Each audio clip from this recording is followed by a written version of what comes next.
Hey, good morning, everybody. I hope you're having a great day today. And something else amazing, big bunches of amazing happen to you later on today because you are amazing. And as I'm driving this morning, it's Tuesday morning. I'm off from school. I'm having a great day this morning.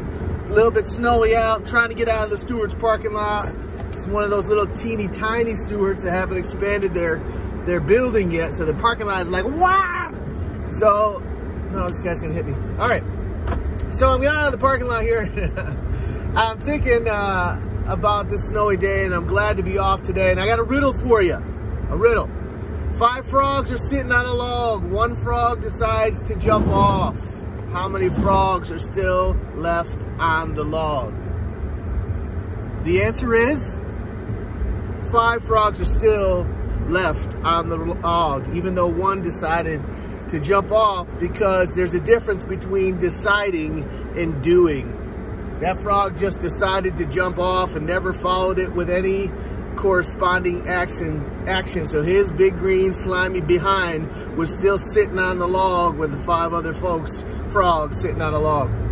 So I wanted to talk to you about that today just real quick.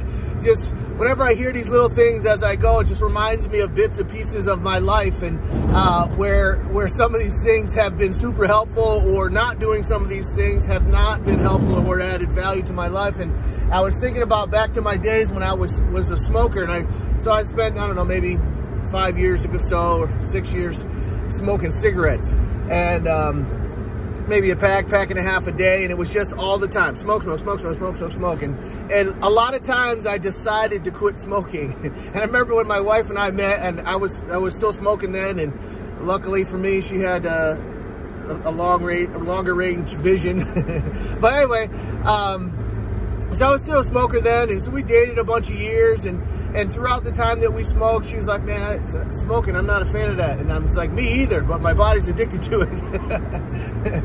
And so I continued to smoke for years, quit, a little bit here and there, quit a little bit here and there. I remember I would crumple up an entire pack of cigarettes, throw it out the window.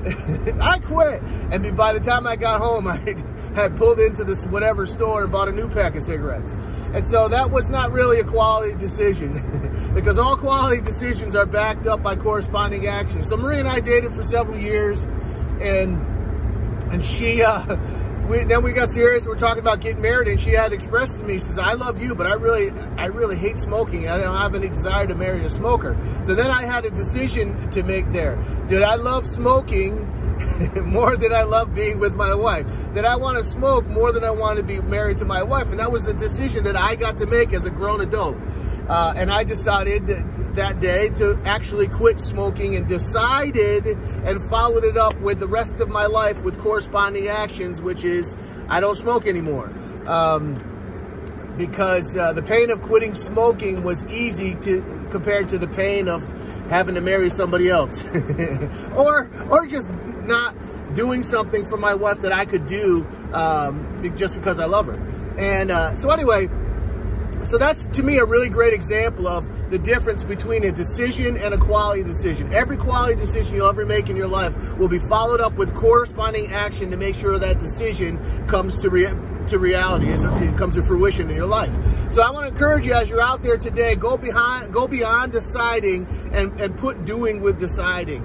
Do the things every day that will make your decisions awesome and actual, and you will have a rich and satisfying life. I hope that helps you. Get out there today, max out all that you do, gain yards in every single thing. Peace.